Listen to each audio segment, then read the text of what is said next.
There we go. So, Alex, tell me and tell me no more. Chelsea, we hear this lunchtime, in for two. De Ligt and Nathan Ake.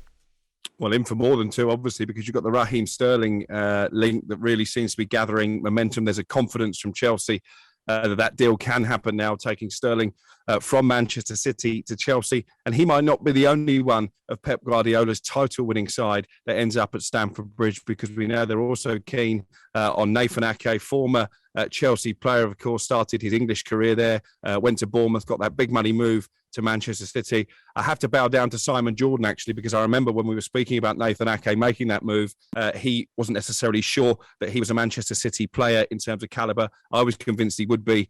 Probably at the moment you would come down on Simon's side of the argument, but Nathan Ake may well be on his way back to Stamford Bridge. But yeah, in terms of Everton, really interesting link up between Everton and Tottenham. Daniel Levy and Bill Kenwright were actually spotted out for dinner in a London restaurant last night, so I'm sure the name of Richarlison and Anthony Gordon came into the conversation. We know that Frank Lampard, for his part, is keen on at least one Tottenham player in Harry Winks, maybe two, because I'm told Joe Rodon is also on Frank Lampard's shortlist this summer, so there could be some kind of swap deal. And as Simon has spoken about on this programme, financially, Everton are going to have to cash in this summer because they're trying to balance the logistics of financial fair play. I think at this stage, they're more willing to sell Richarlison than Anthony Gordon. Some of the Evertonian fans really latched onto last season. I'm told they'll resist any approach for Anthony Gordon. Could be a different story, though, with Richarlison. And Tottenham, not the only club showing interest in him. He's on Chelsea's list as well. So it's going to be a busy summer of ins and outs at Goodison Park.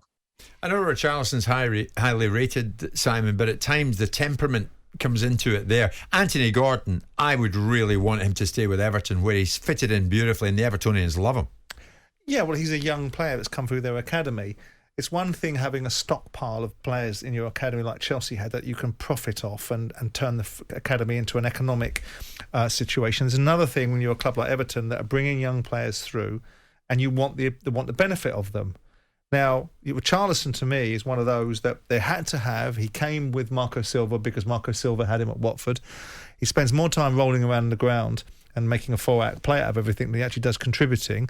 But notwithstanding that, the Brazilians, and when we had Tim Vicker in here last week talking about the Brazilian regard for him, and, you know, playing for your Brazilian national side means you're no slob. Yeah. I think he'd probably do very well at Tottenham amongst a better group of players. This highly rated Lisandro Martinez. Arsenal lead the way this lunchtime, do they?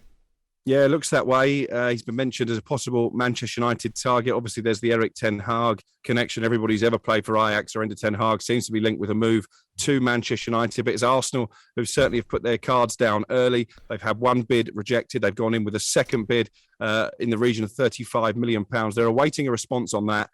Sources in Holland expect it to be turned down. They want near a 45 million Ajax, but the two clubs not too far away now from agreeing a fee. For his part, I think Lisandro Martinez fancies the idea of a move to the Premier League, fancies a move to Arsenal. We've seen pictures today via our colleagues at The Sun of Gabriel Jesus arriving, hugging Edu, the sporting director, ahead of his medical. I didn't know if Mikel Arteta would be back to the same kind of financial tune this summer as he was last, but I was totting it up on the boot room on Sunday night. If they get Martinez, that there's still a possibility they get Rafinha as well. You're talking in excess of £300 million spent in 2 summer transfer windows. This is a club who, in the past, their supporters have been unhappy that the owners don't back their managers. Certainly can't say that anymore. Do you know something, Alex? I'm not surprised that there are a variety of suitors for Brighton's left back, a guy who had an incredible season last season, Marc Cucurella. I mean, the guy was superb. And then when you see his rise through the international ranks with Spain, played for them at under 16, 17, 18, 19, 20, 21, 23 level, and the Spanish national team as well. And this guy is sought after, Cucurella, is he not? We'll never, after the build-up to a question like that, in you come. By Manchester City. Yeah, sought after by Manchester City. Their fans were getting excited over the weekend because when it was announced that they were on the verge of signing Calvin Phillips, he liked to tweet. So City fans automatically felt that meant he would be on his way to the Etihad. What I know from the Brighton end is that no bids have been received.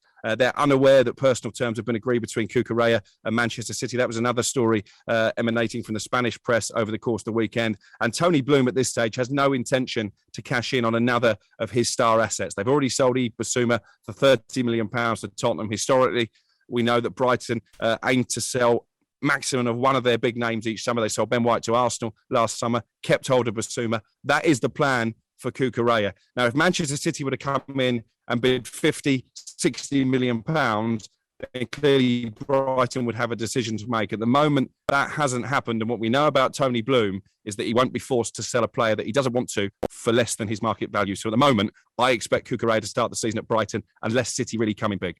Okay. And you might expect City to come back in big, because we hear that Pep regards this guy extremely highly. But we also know, as Alex rightly said, Tony Bloom can dig in. Yeah, he can afford to. Yeah, he can. The only challenge is where the player's contribution comes to pass. I'm not entirely sure it's Brighton's model to dispose of players. I think sometimes there's an irresistible situation where a player wants to leave the football club for a perceived bigger opportunity, and that's the challenge that Brighton have when you've got the call of Tottenham Hotspurs or Arsenal's or Liverpool's or Manchester United or whoever might be in this instance Man City, and it becomes as much about controlling the player's aspiration as well as getting the economic return if you want to sell. But Tony isn't. I don't think Brighton are a selling club. No, I think they're just in a situation where they recognise their place on the food chain. Jim White and Simon Jordan, Monday to Friday mornings from 10 on AM, on DAB, via the talkSPORT app and on your smart speaker. talkSPORT.